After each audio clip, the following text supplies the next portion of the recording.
kita telah hadir Al-Mukarram Ustaz Dr. Haji Muhammad Zaki MA yang telah akan menyampaikan materi tentang hadis.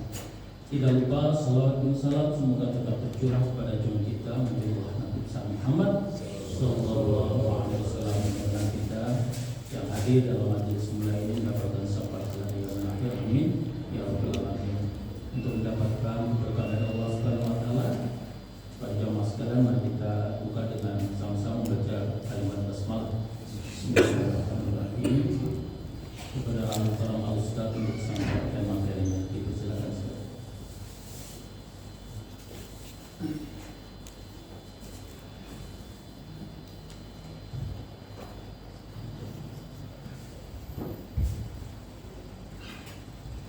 Assalamualaikum warahmatullahi wabarakatuh. Bismillahirrahmanirrahim. Innal hamdalillah nahmaduhu wa nasta'inuhu wa nastaghfiruh wa na'udzu billahi min shururi anfusina wa min sayyiati a'malina. Man yahdihillahu fala mudilla lahu wa man yudlil fala hadiya lahu. Asyhadu an la ilaha illallah wahdahu la syarika lahu wa asyhadu anna Muhammadan 'abduhu wa rasuluh. Allahumma ya da'imal fadli 'alal bariyah ila basit al-yadaini bil 'atiyah ya sahib al-mawahib as-saniyah salli wa sallim 'ala sayyidina Muhammadin khairin wa sadiyah wa ufir lana ya dzal 'ula fi hadzal sabah.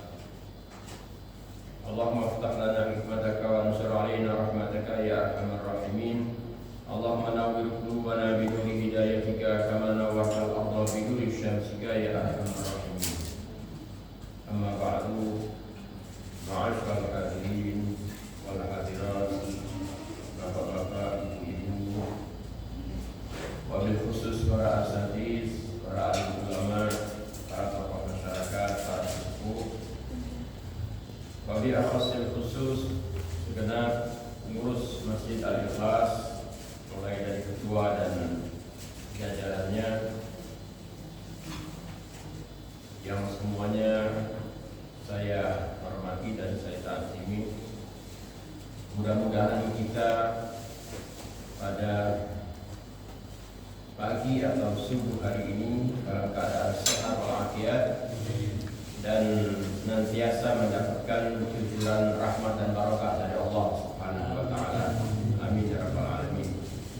Khususnya bagi kita yang sudah melaksanakan salat subuh secara berjamaah, kemudian juga kita iringi dengan zikir-zikir dan doa kepada Allah Subhanahu wa taala.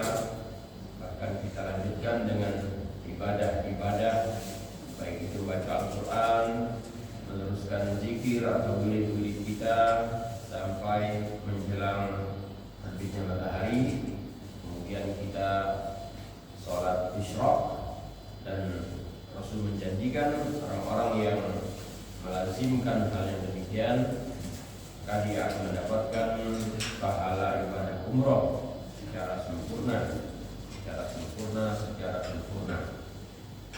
Jadi pagi-pagi ini kan macam-macam. Ada orang yang kegiatannya langsung ke pasar, ya.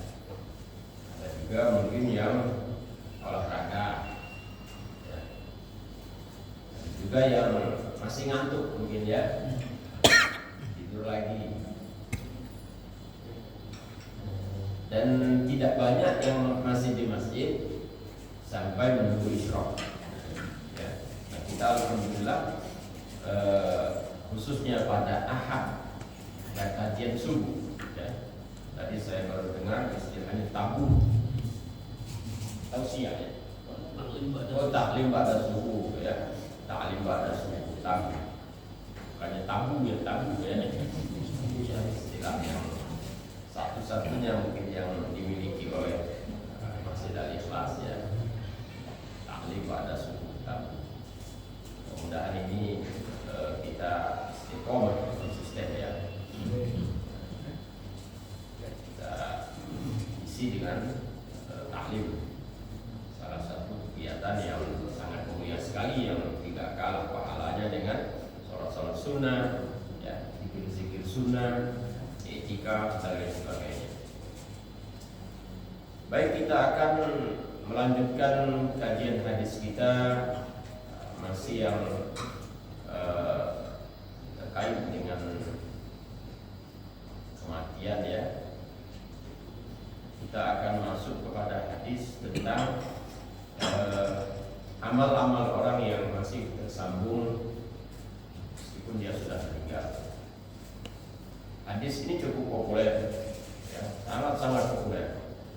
Di antara kita hafal ya, meskipun tidak secara teks atau redaksi Arabnya, tetapi isinya ini hampir rata-rata kaum muslimin hafal. Ya.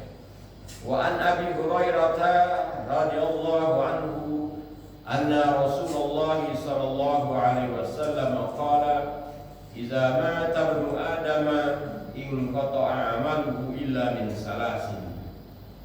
Dalam riwayat lain idza matal insan. Dan juga ya. Jadi kalau ada orang yang membacakan hadisnya idza matal insan, jangan kita salahkan, bisa jadi itu ada redaksi dari riwayat yang lain ya. In qata'a amaluhu illa min salas. Shadaqatin jariyatin aw ilmin yuntafa'u bihi aw waladin shalihin yad'u lahu. Dari Abu Hurairah, semoga Allah meridhoinya, bahwa Rasulullah SAW bersabda, apabila anak Adam itu meninggal, maka terputuslah amalnya, amalannya, kecuali 3 perkara. Pertama, sedekah jariah, yaitu sedekah yang mengalir, atau ilmu yang bermanfaat baginya, atau anak yang soleh yang mendoakannya.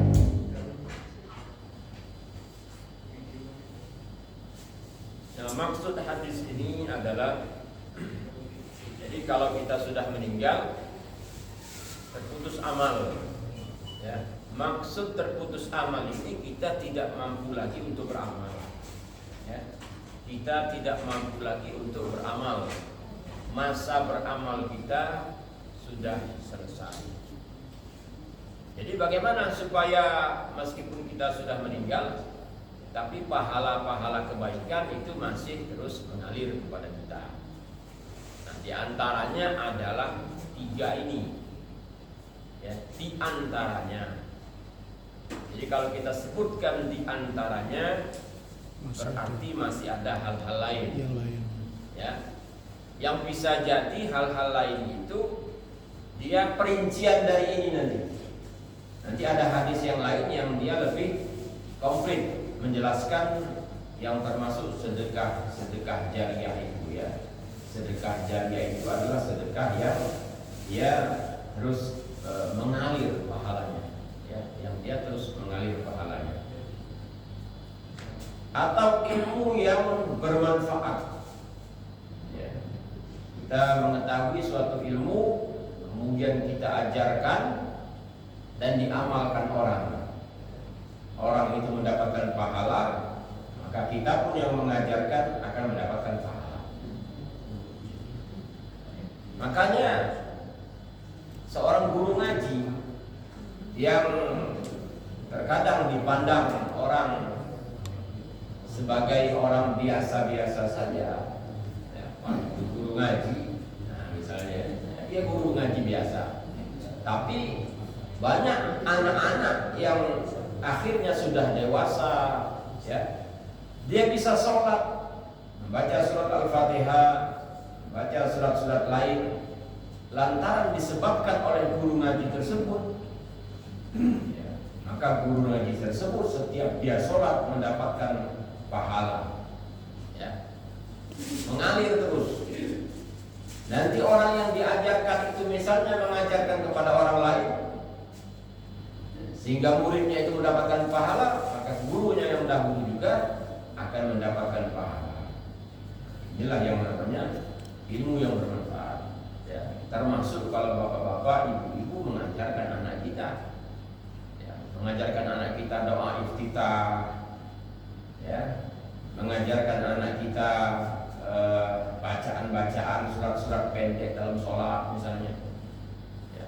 Bahkan di samping dia berguru di sekolah, berguru di masjid, kan orang tua jangan semuanya menyerahkan kepada guru. Kita juga sekali-sekali menyimak, ya, menyimak dan ikut mengajarkan dalam rangka supaya kita selain nanti mendapatkan doa anak yang soleh, juga mendapatkan pahala dari ilmu yang mengalir pahalanya ini, ya. Awaladin solihin yad'u lahu, atau seorang anak yang soleh yang mendoakannya. Nah, para ulama menafsirkan waladin di sini tidak terbatas kepada anak, tetapi juga setiap kaum muslimin. Setiap kaum muslimin yang mendoakannya, maka itu akan memberikan manfaat. Ya. Misalnya, ya kan jelas ya kalau masalah doa kan dalilnya Al-Quran ya. Oh, orang sudah meninggal nggak bisa didoakan. Ya. Kan jelas. Rabbana ighfir lana wa li ikhwanina allazina sabaquna bil iman wa la taj'al fi qulubina illa lil ladzina amanu rabbana innaka ra'ufur rahim. Ini jelas dalam Al-Quran sendiri menganjurkan bahwa kita mendoakan kaum muslimin, ya, mendoakan kaum muslimin. Urusan nanti apakah dikabulkan atau tidak dikabulkan itu Allah Subhanahu wa ta'ala. Meskipun orang itu matinya dalam keadaan fasik, yang tidak boleh kita doakan itu adalah orang yang meninggal dalam keadaan kafir. Setelah ada keluarga kita masih berharap ya Allah, semoga Allah mengampuninya. Urusan nanti dikabulkan atau tidak, ya, itu urusan Allah Subhanahu wa ta'ala. Makanya ada sholat jenazah, ya. Seburuk-buruk kaum muslim yang meninggal perlu disolatin enggak? Perlu. Masih wajib ya. Enggak mau lah saya mensolatinya itu peminum khamr misalnya. Enggak mau lah saya mensolatinya itu pencuri. Enggak mau saya mensolatinya itu salim.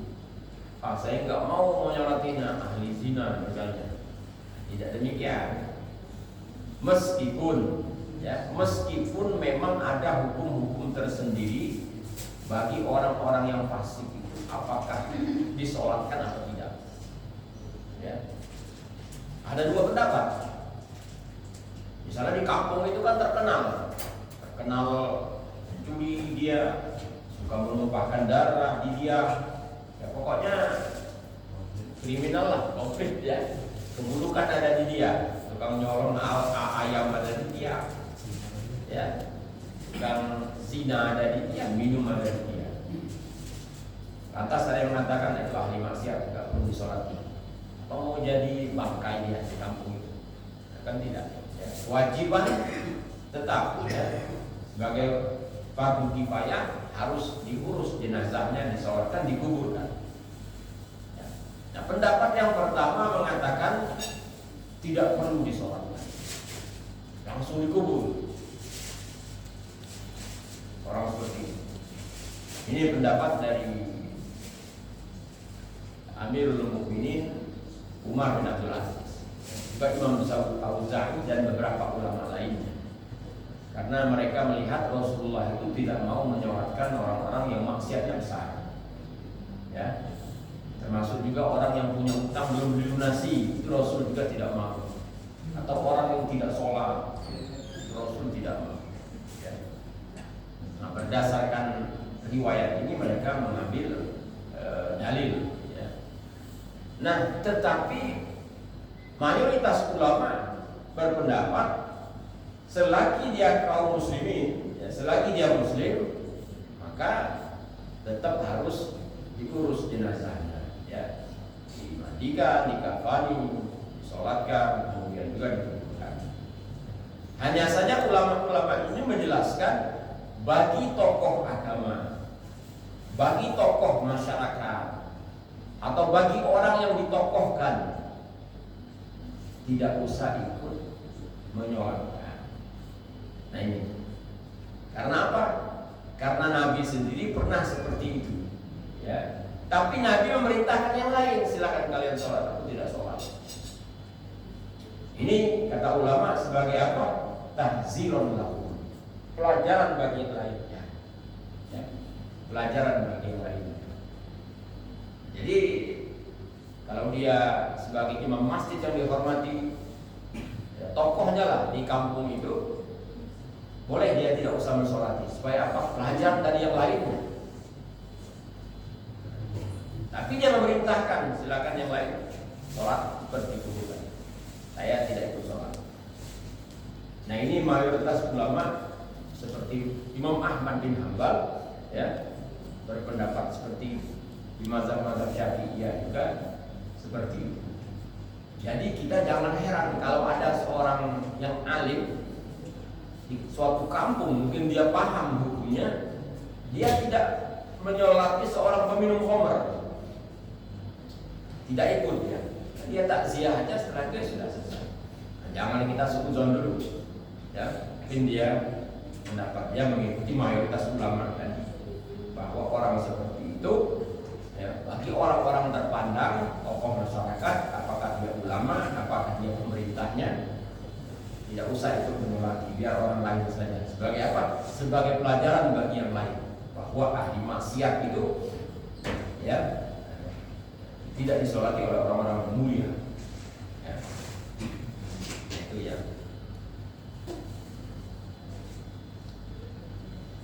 Hadis yang berikutnya, nah ini perlu juga kita jelaskan bahwa iza mata ibnu Adam ini kalimatnya dia tidak mengikat, ya, tidak membatasi, tidak ada dalam kaidah bahasa Arab itu adatul hasr. Adatul hasr ini adalah jumlah yang dia menutup, menghalangi yang lain yang masuk. Cukup 3 ini, tidak ada yang lain. Nah, itu biasanya dengan kata-kata innama. Kalau misalnya hadis ini berbunyinya innama, ya, iza mata ibnu Adam, atau tapi itu tidak sesuai dengan kaidah bahasa Arab, ya. Kalau ada kata-kata innama biasanya hanya itu, nggak boleh yang lain yang masuk. Tapi ini apabila anak Adam yang masuk, yang meninggal, maka terputus amalnya kecuali 3 di antara. Karena nanti kita akan temukan hadis-hadis yang lain yang menerangkan yang lebih dari itu, ya. Nah, misalnya dari Abu Hurairah juga bahwa Rasulullah bersabda, inna mimma yunfiqul mu'min min amalihi wa hasanatihi ba'da mautihi ilman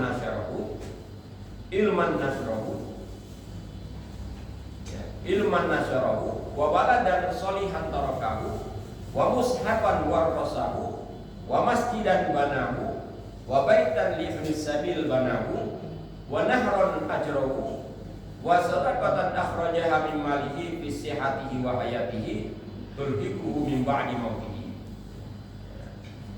Ini ada 7 ya, ya, ditambah 3 tadi jadi 10. Tapi sebenarnya yang kebanyakan di sini adalah penafsiran daripada sedekah jariah.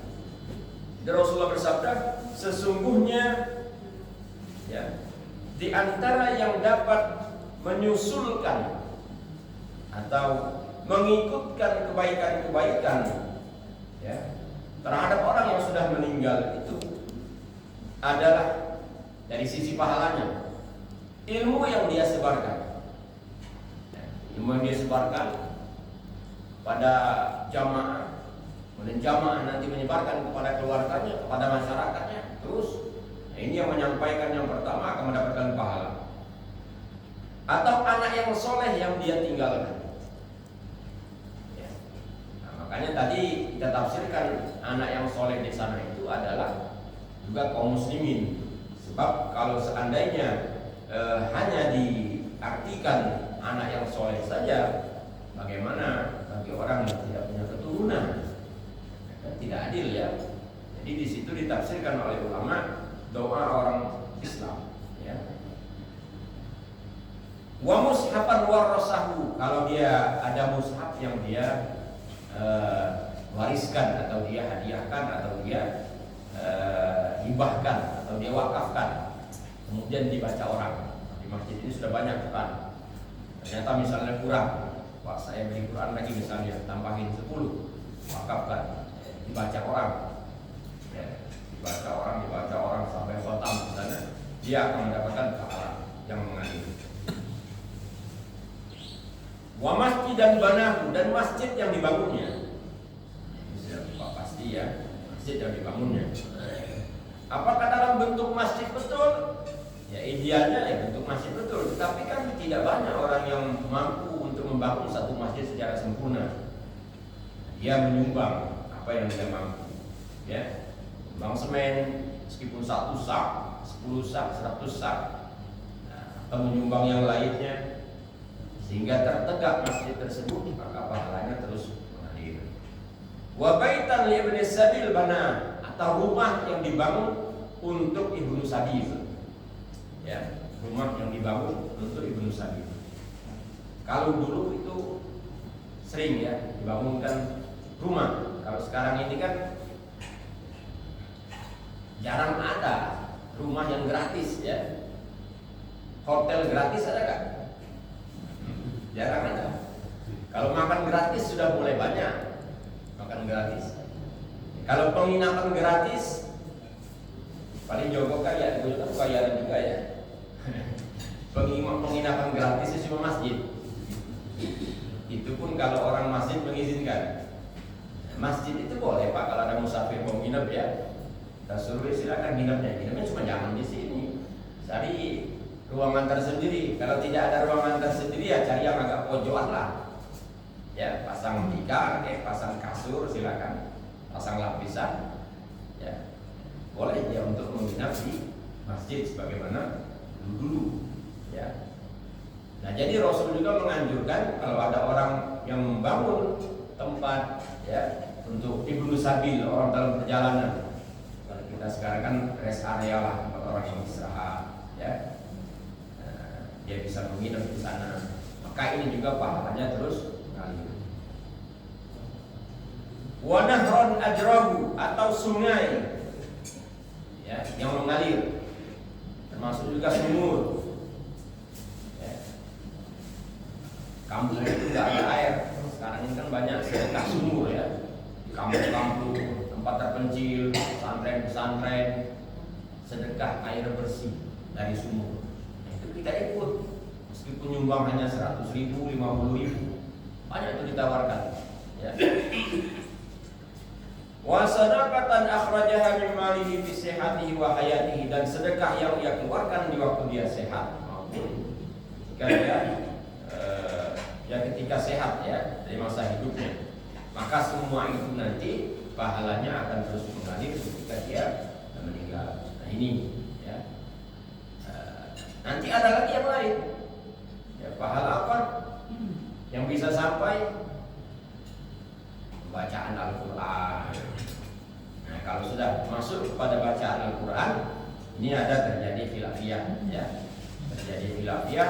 Tapi mayoritas ulama mengatakan menghadiahkan bacaan pahala itu tersampai. Dalam kitab Ar-Ruh hanya dalam mazhab Imam Malik saja yang mengatakan tidak sampai.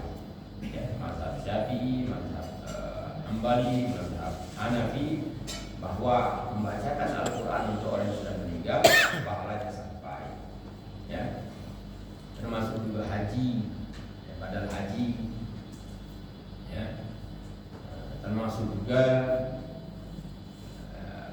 kalau ada orang yang hutang dia belum puasa ya, akan dipuasakan misalnya. Nah ini menunjukkan bahwa ada hal-hal yang lain yang tetap masih bermanfaat bagi orang yang sudah meninggal. Hadis yang kedua, wa an Abi Amr wa qila Abu Abdullah wa qila Abu Laila Utsman bin Affan radhiyallahu anhu qala kana an-nabiy sallallahu alaihi wasallam idza faragha min dafnil mayyit waqafa alaihi wa qala istaghfirullah li akhikum wa sallahu tasbih fa innahu al-an yus'al, rawahu Abu Dawud. Dari Abu Amr ada lagi mengatakan Abu Abdillah, ada lagi yang mengatakan bahwa dia Abu Laila, ya. Utsman bin Affan. Utsman bin Affan mengabarkan bahwa Nabi SAW apabila setelah selesai menguburkan jenazah, maka Rasul berdiri di depan jenazah itu dan mengatakan kepada para sahabat, mohonkan ampun untuk saudara-saudara kalian ini, ya. Wasalu lahu tasbih, mohonkan juga supaya diberikan kemantapan. Kemantapan nanti ketika ditanya oleh malaikat Munkar dan Nakir, ya.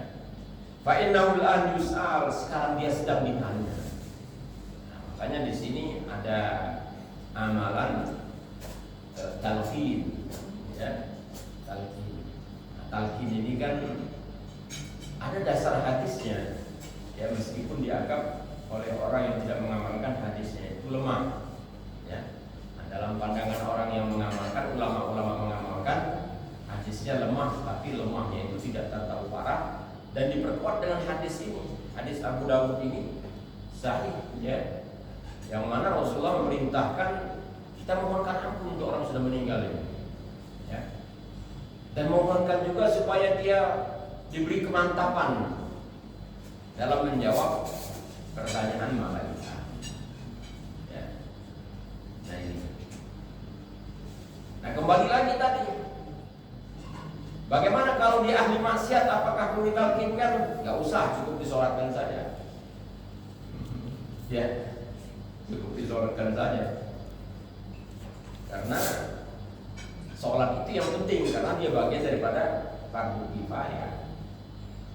Sama dengan kasusnya yang sering ditanyakan orang, kita kan ketika setelah selesai sholat jenazah, ayyuhal muslimun, kaifa tashhaduna bihadzal mayyit? Khair gitu kan. Apakah semuanya boleh kita saksikan dia baik? Tidak. Kalau dia jelas kemaksiatannya jelas, ya, sebagai seorang kriminal misalnya, ya, seorang penjahat, seorang ahli maksiat, ya, tidak lepas minum arak terus, tidak lepas judi, tidak lepas berzina dan sebagainya, kan diam saja. Bagaimana kalau imamnya ajak bersaksi baik? Ya diam saja, biarin aja. Ya, nah, ya. Tapi kalau ada orang yang tidak diketahui dia itu ahli maksiat, tapi dia muslim, tetap, ya, yang disepakati oleh ulama tidak usah kita ikut bersaksi dia baik itu yang jelas-jelas melakukan kemaksiatan, jelas, ya, diketahui. Tapi kalau yang lain kita husnuzon saja, yang lain. Nah itu ya. Ini juga ada dalilnya, sebenarnya, ada dalilnya berdasarkan dalil.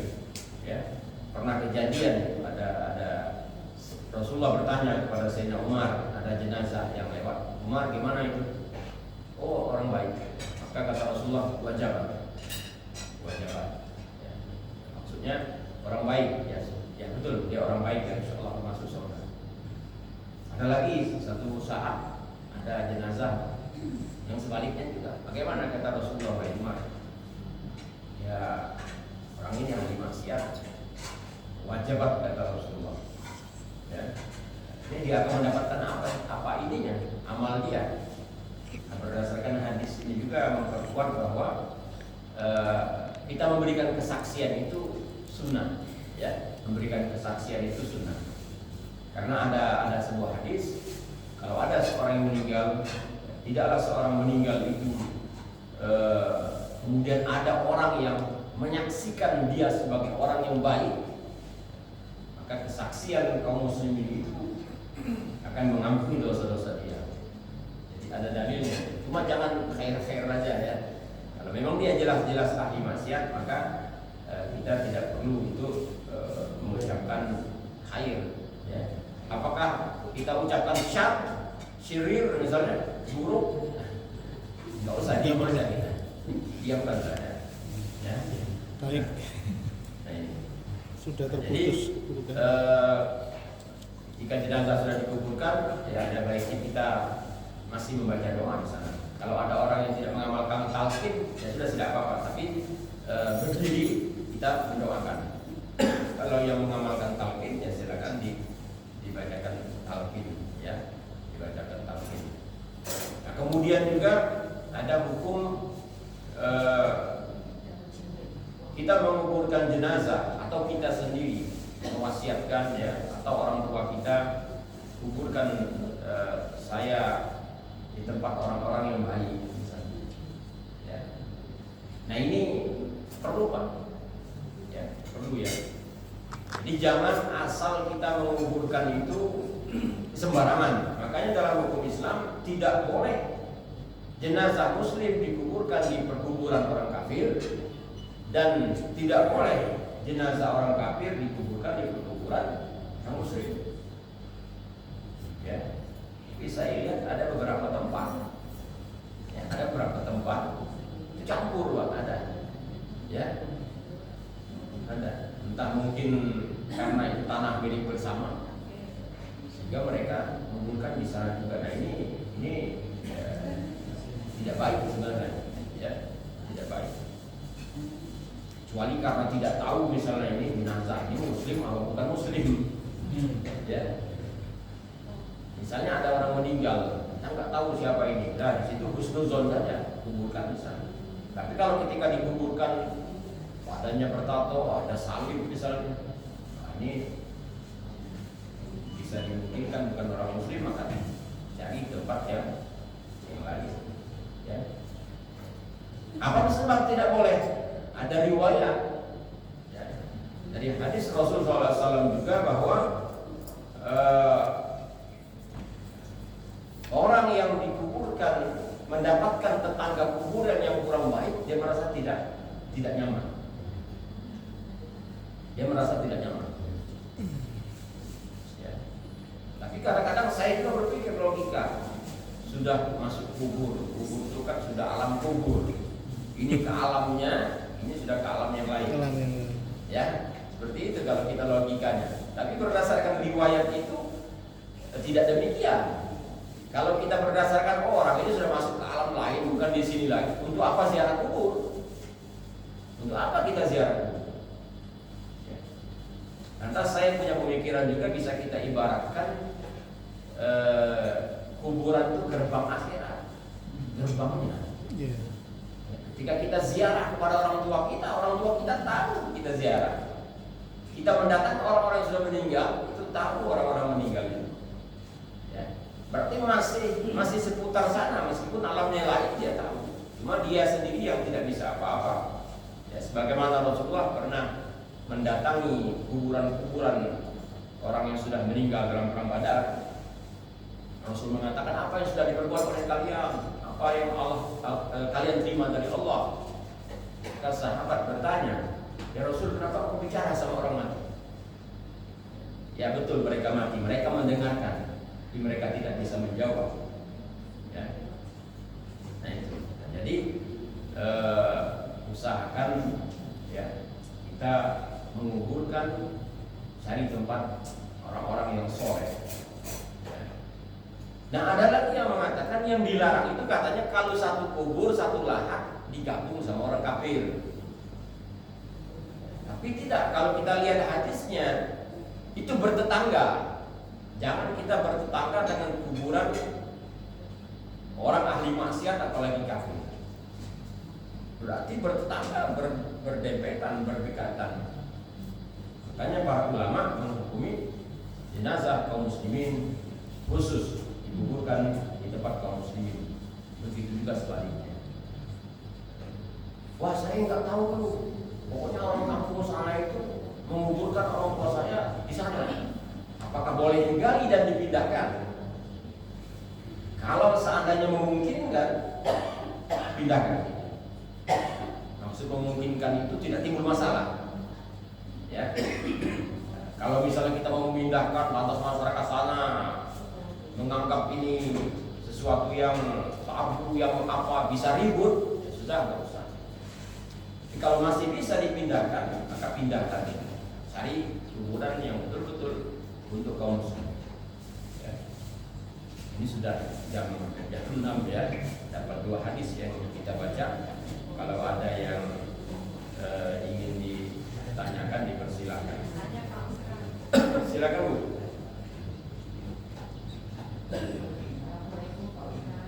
Waalaikumsalam.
Ya, memang kaum wanita sebaiknya cukup ikut menyolatkan saja selesai, ya, nggak usah ikut ke perkuburan. Ini menurut salah satu pendapat, ya. Tapi tidak bolehnya ini bukan haram, tidak disukai saja, ya, karena dikhawatirkan masih meluapkan kesedihannya di kuburan itu. Yang pertama, yang kedua, dia khawatirkan terlalu bercampur baur dengan kaum laki-laki di kuburan itu.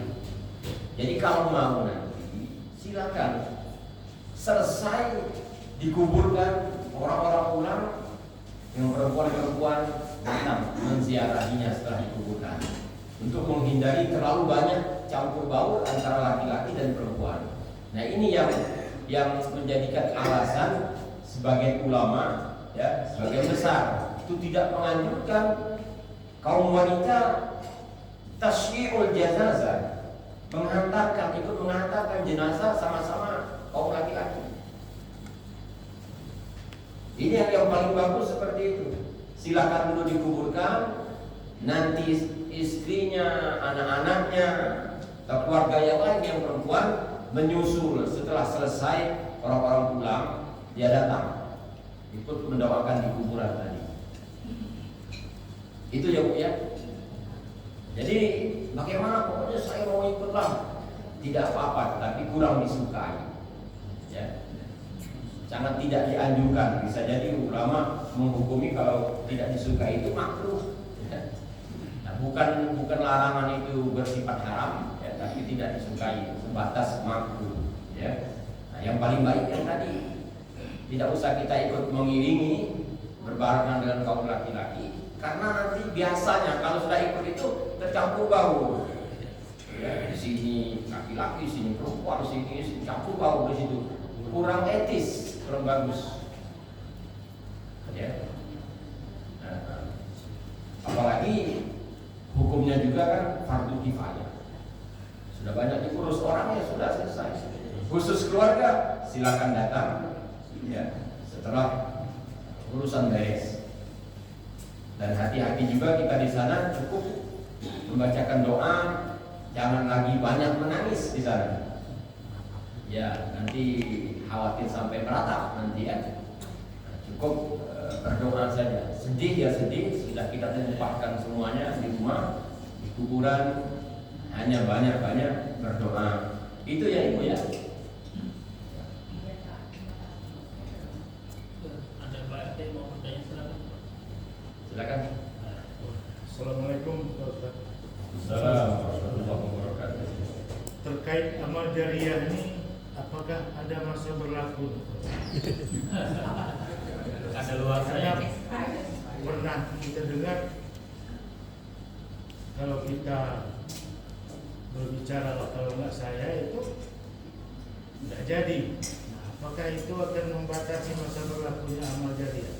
Terima kasih. berarti tidak ikhlas Pak ya. Berarti Ya, tidak lebih ikhlas. kurang, ya. Ya. Kalau tidak ikhlas bukan sekedar mengalir, diterima pun tidak.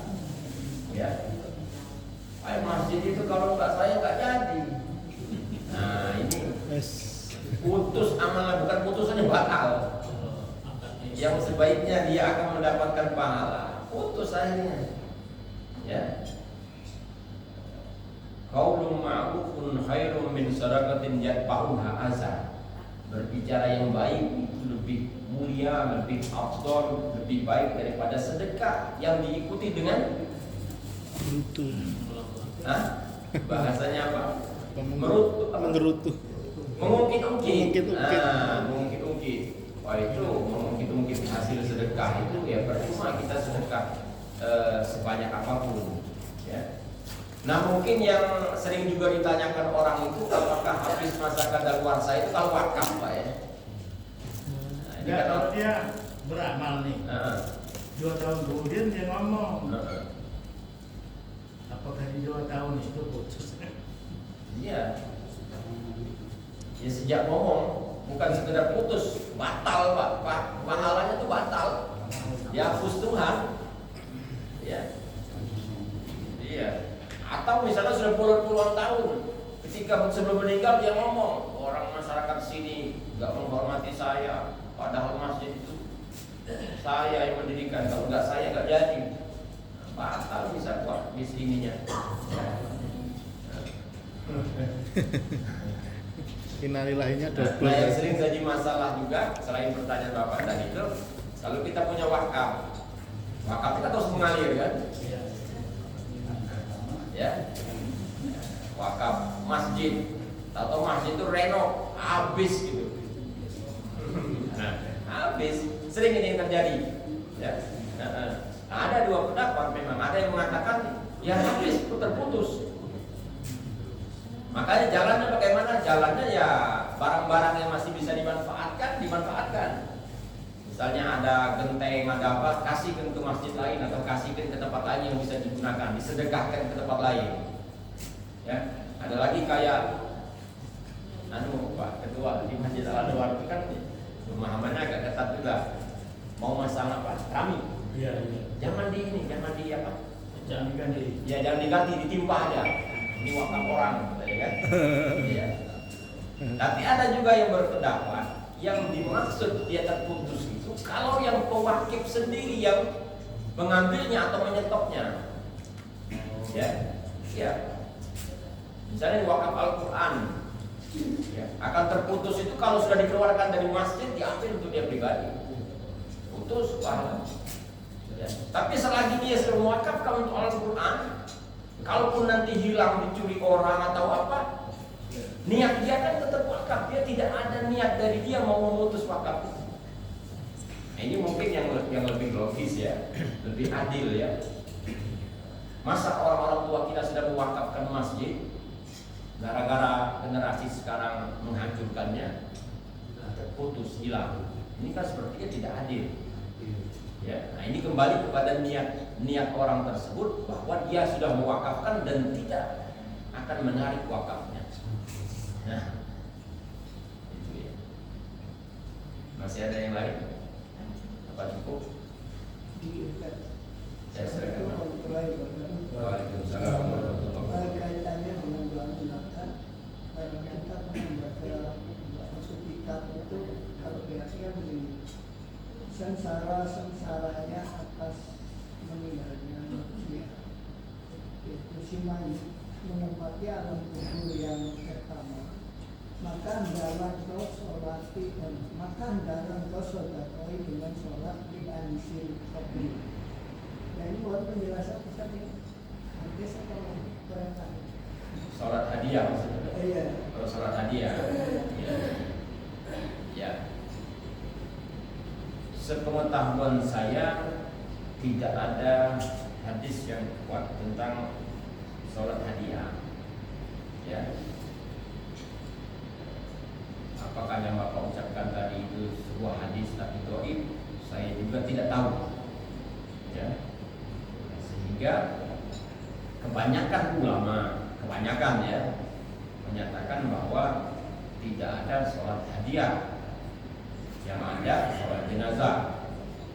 Ya, bagaimana kalau kita akan menyampaikan pahala-pahala? Ya tidak harus melalui sholat, tapi banyak yang lain. Yang masih ada diakui, disepakati kita sedekah atas nama mayit. Ini disepakati semuanya. Kita kurban atas nama mayit.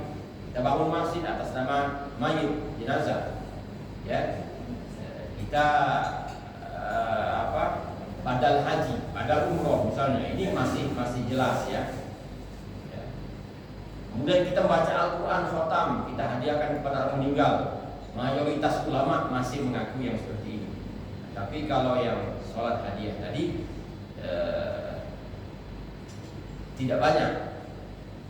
Ada memang ya yang mengatakan ini juga bagian daripada menghadiahkan pahala. Ya. Cuma saya tidak tahu Pak ya, sejauh mana status hadis yang Bapak sampaikan tadi ya. Gitu Pak ya.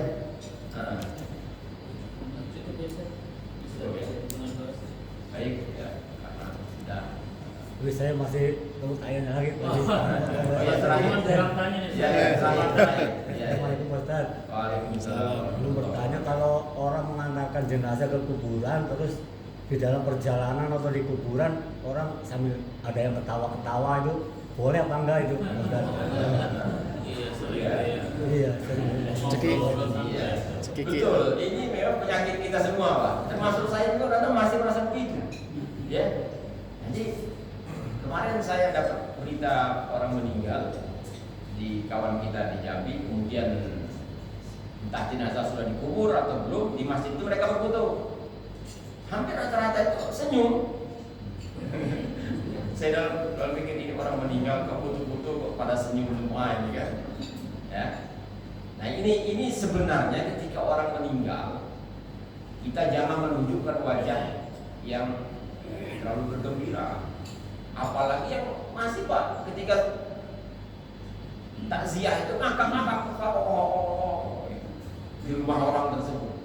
Nah ini bukan masalah berdosa Pak, tidak etis ya, tidak baik. Nah, termasuk juga ketika mengantar jenazah. Nah mengantar jenazah ini kalau di Palembang, supaya untuk menghindari ngobrol, itu baca zikir Pak. Apa zikirnya? Subhanallah, alhamdulillah, wa la ilaha illallah, wallahu akbar, subhanallah, walhamdulillah, sampai di kuburan. Ini. Cuma ada juga orang mengatakan, gitu kan, nggak diajarin Nabi, gitu ya kan. Cuma kan bagi orang itu kan ya tidak apa-apa. Jadi yang mana yang bagus betul ya, diem aja. Nah, kalau bisa diem aja bagus. Diem sambil muhasabah diri sendiri sampai ke kuburan bagus. Cuma kan tidak semua masyarakat bisa begitu. Makanya ada ulama mengajarkan ya diajak zikir aja, baca subhanallah walhamdulillah sampai ke lubang kubur itu. Ya. Subhanallah. Nah itu kalau kami orang di Palembang itu seperti itu. Di sini belum nemu saya. Jadi baca tasbih seperti itu untuk menghindari ngobrol ketika mengantar jenazah. Ya. Kadang-kadang orang di situ tuh ngobrol karena jarang ketemu di situ ngobrol kan sambil nunggu jenazah dikuburkan ngobrol sepatah dua patah kata nggak apa-apa lah. Ya, tapi kalau dari awal ngobrol terus ini mungkin ya yang kurang baik. Karena dalam proses kematian ini kan banyak nasihat-nasihat yang harus kita ambil. Ya merenung, kita nanti akan meninggal juga di kuburan. Kita jadikan pelajaran semua lah. Bisa menyadarkan kita buat kuburan seperti ini nanti kita meninggal. Nah itu yang sebenarnya yang dituntut dalam kita menjumpai orang-orang yang meninggal. Ya. Aksiru min zikriha zambil lazat, kata Rasulullah. Ya, banyak-banyak mengingat orang-orang yang meninggal. Saya kita akan tidak terlena dengan kelezatan dunia. Jadi itu Pak ya, bukan berdosa tetapi tidak baik. Masih ya. Itu memang kebiasaan. Ya, termasuk kadang-kadang saya juga pribadi dan sadar, wah ini orang meninggal. Ya, kadang masih begitu, ngangkap orang ketawa. Ya, jadi usahakan jangan tertawa, ya senyum aja sedikit ya sekali lewat sudah. Ngobrol juga sekali lewat. Ngobrol juga mungkin yang baik-baik saja waktu ketika kita takziah ya. Nah, ketika di kuburan nanti ya usahakan kalau ngobrol itu memang seperlunya ya, yang paling baik kita banyak diam dan membaca zikir ya. Baik, kita kepala ya. karena kita dari kemarin kita kemarin. Saya waktu ibu saya meninggal, ada bos saya datang. Saya tahu dia memang keluaran botol. Itu langsung dimandikan. Datangnya udah lewat isya. Karena kalau mau kita berhadiah apa, itu masih muntang, belum mayat. Ini mohon pencerahan. Langsung dimandikan? Ya, artinya dimandikan lah dulu. Besok kami mandi. kuburnya? Besok. Iya. Ya memang sebaiknya kalau belum mau dikuburkan jangan dimandikan dulu. Khawatir nanti keluar kotoran lagi. Itu Pak khawatirnya ya. Ya. Jadi bagusnya kalau dia meninggal sore mau dikuburkan besok, mandinya besok. Ya. Itu yang dia khawatirkan itu. Kalau sudah dimandikan di sore harinya atau malam harinya, kemudian akan dikuburkan besok, bisa jadi masih ada yang keluar walaupun sedikit-sedikit. Itu ya saudara. 8 jam. Rilis semua tak ada jemaah. Nah itu ya. Jadi maksimal ya 8 jam ya. 8 jam. Jadi kalau misalnya dia akan dikubur jam 7 pagi besok, ya bolehlah jam 12 dia mandi. Ya.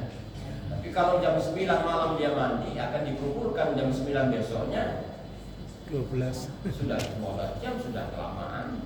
Bisa jadi ada yang keluar lagi. Makanya sebaiknya antara menguburkan, menyolati dengan memandikan jaraknya tidak jauh. Kalaupun mau ya langsung dikubur malam itu.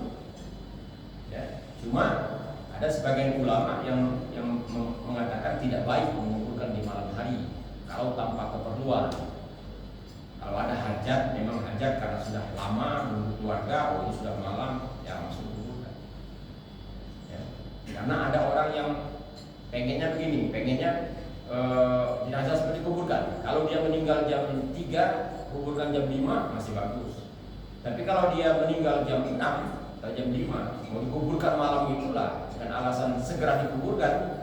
Di antara ulama mengatakan menguburkan jenazah di malam hari kurang bagus.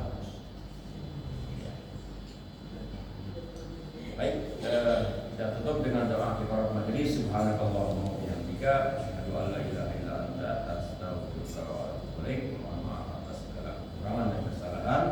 Akhirul kalam, wassalamualaikum warahmatullahi wabarakatuh. Alhamdulillah, jazakallahu khairan atas pencerahannya Bapak Ibu rahimahullah.